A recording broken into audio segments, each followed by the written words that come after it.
Sáng nay, ngày 25 tháng 6, Tòa án Nhân dân quận 4 đưa vụ ông Nguyễn Hữu Linh, nguyên Phó Viện trưởng Viện Kiểm sát Nhân dân thành phố Bạn đang nghe tiếng nói nhân tạo từ Trung tâm Không gian mạng Viettel, Đà Nẵng, ra xét xử sơ thẩm về tội dâm ô đối với người dưới 16 tuổi.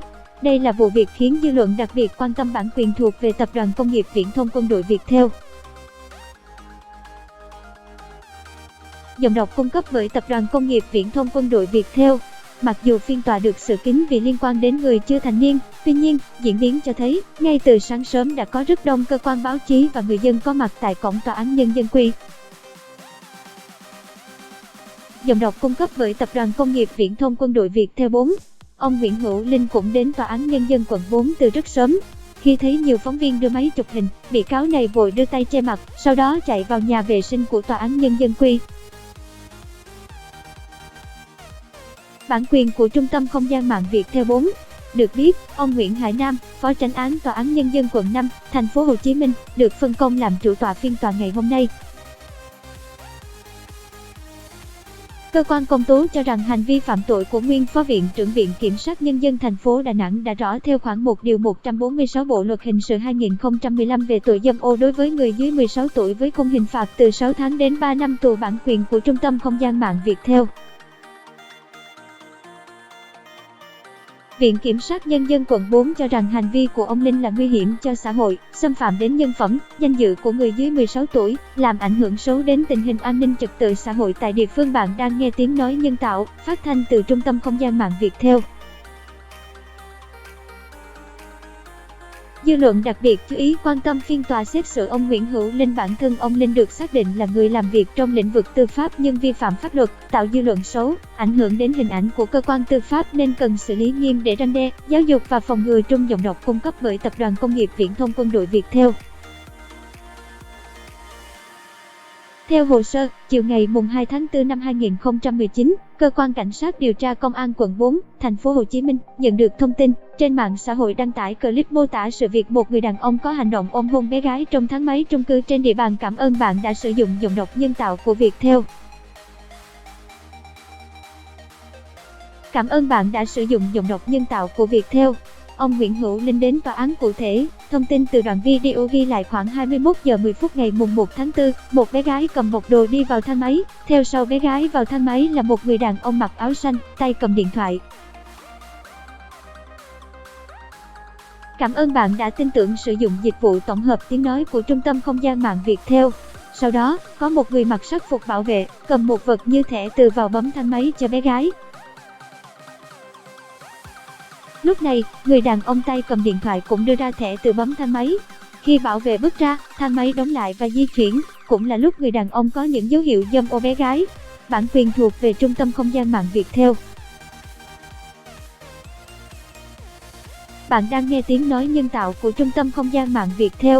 Sau đó, cơ quan chức năng đã xác định sự việc xảy ra trong thang máy xảy ra tại chung cư Galaxy 9 trên đường Nguyễn Khoái, P. Tiếng nói từ Trung tâm Không gian mạng, Tập đoàn Công nghiệp Viễn thông Quân đội Viettel 1, quận 4. Khi điều tra, Ban quản lý, chung cư trình báo, tối mùng 1 tháng 4, Ban quản lý được bảo vệ báo có một người đàn ông ôm hôn bé gái trong thang máy. Giọng đọc thuộc bản quyền Trung tâm Không gian mạng Viettel. Ngay lập tức, Ban quản lý chung cư đã xem lại camera, rà soát các căn hộ liên quan và kiểm tra thẻ ID vào thang máy. Sau đó ông trốn vào nhà vệ sinh của Tòa án Nhân dân quận 4. Khi xác định được người liên quan, Ban quản lý chung cư yêu cầu tạm ngắt nguồn điện sinh hoạt tại căn hộ trên. Giọng đọc thuộc bản quyền Trung tâm Không gian mạng Viettel. Đến sáng mùng 2 tháng 4, Ban quản lý đã mời người đàn ông này xuống làm việc. Sau khi xem lại camera, người đàn ông này thừa nhận có hành động ôm hôn bé gái. Cảm ơn bạn đã sử dụng giọng đọc nhân tạo của Trung tâm Không gian mạng Viettel. Cảm ơn bạn đã sử dụng giọng đọc nhân tạo của Trung tâm Không gian mạng Viettel. Lúc này Ban quản lý chung cư lập biên bản ghi nhận sự việc. Qua đó, kết quả điều tra xác định, người đàn ông có dấu hiệu dâm ô bé gái này là ông Nguyễn Hữu Linh. Tiếng nói từ Trung tâm Không gian mạng, Tập đoàn Công nghiệp Viễn thông Quân đội Viettel. Tại cơ quan điều tra, ông Linh khai nhận do có uống rượu bia nên đã có những hành vi nêu trên. Ông Linh thừa nhận, khi vào thang máy ông gặp bé gái dễ thương nên ôm và hôn bé chứ không có mục đích để thỏa mãn tính dục. Dịch vụ tổng hợp tiếng nói được phát triển bởi Trung tâm Không gian mạng Viettel. Sau khi sự việc xảy ra, cha mẹ cháu bé cũng đề nghị không xử lý ông Linh, bởi người này đã gặp gỡ, xin lỗi gia đình và cha mẹ cháu, cho rằng cháu không bị tổn thương gì. Bản quyền thuộc về Tập đoàn Công nghiệp Viễn thông Quân đội Viettel. Bạn đang nghe tiếng nói nhân tạo, phát thanh từ Trung tâm Không gian mạng Viettel. Tuy nhiên, dù không có đơn tố cáo của người bị hại nhưng dư luận rất phẫn nộ với hành vi của người đàn ông này. Tiếng nói từ Trung tâm Không gian mạng Viettel. Sau đó, cơ quan cảnh sát điều tra công an quận 4 ra các quyết định khởi tố vụ án, khởi tố bị can và ra lệnh cấm đi khỏi nơi cư trú đối với ông Nguyễn Hữu Linh. Ông Linh khi làm việc với ban quản lý chung cư, Viện Kiểm sát Nhân dân quận 4 cho rằng, việc truy tố ông Linh đúng người đúng tội giọng độc được nghiên cứu và phát triển bởi các kỹ sư Trung tâm Không gian mạng Viettel.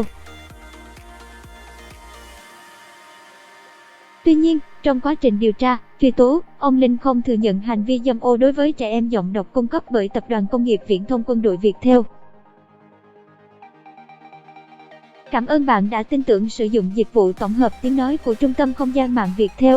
Thậm chí ông Linh giải thích rằng, việc ôm hôn cháu bé trong thang máy xuất phát từ sự quý mến.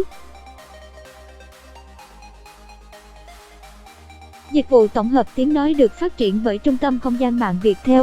Gia đình ông Linh và gia đình cháu bé có quen biết nhau. Cụ thể, ông Linh thừa nhận tay phải vịn vào má trái bé gái, tay trái cầm điện thoại và hôn bằng mũi lên má phải bé gái rồi buông ra. Sau đó, ông Linh tiếp tục dùng tay phải ôm tròn ra sau lưng và đặt tay lên vai trái bé gái và hôn lên má trái cháu. Bạn đang nghe tiếng nói nhân tạo, phát thanh từ Trung tâm Không gian mạng Viettel. Dịch vụ tổng hợp tiếng nói được phát triển bởi Trung tâm Không gian mạng Viettel.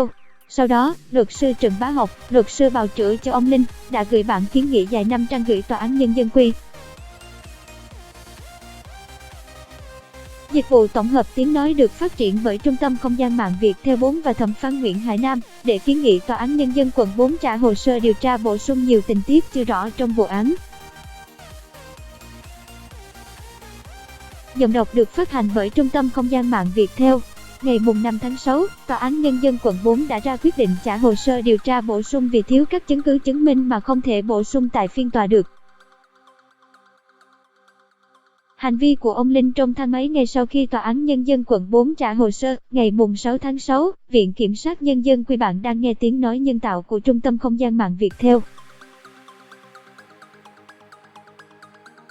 4 đã hoàn trả lại hồ sơ cho Tòa án Nhân dân quận 4 với lý do cáo trạng đã nêu rõ hành vi phạm tội của bị can Nguyễn Hữu Linh theo đúng quy định Bộ luật TTHS. Cảm ơn bạn đã sử dụng dịch vụ của Trung tâm Không gian mạng Viettel.